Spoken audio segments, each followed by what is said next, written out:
This is KCBD News Channel 11 at 6. Good evening, and thank you for joining us. Concern over the safety of Alcove Avenue is stretching from the roadway itself to a railroad crossing. As we told you this week, a new Friendship Middle School is planned on Alcove, adding more traffic to the area. KCBD News Channel 11's Case Wilbanks joins us in the studio with what improvements could be made. Case?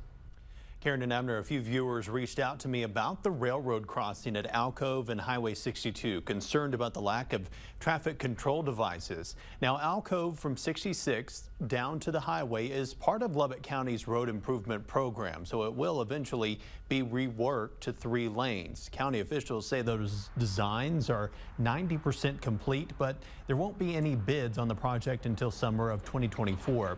Commissioner Terrence Kovar says plans to improve Alcove there were made before the city of Wolfforth annexed it. Now he says the county is coordinating with Wolfforth, Lubbock and Western Railway and TxDOT about the crossing. TxDOT's rail division is in charge of overseeing safety and inspections, and according to the department, the safety measures are based on daily traffic and the number of incidents. Now, the latest data provided by TxDOT was from 2019, showing no history of incidents, 150 vehicles per day and 2 trains crossing there. TxDOT tells me there are no site visits planned for the crossing location.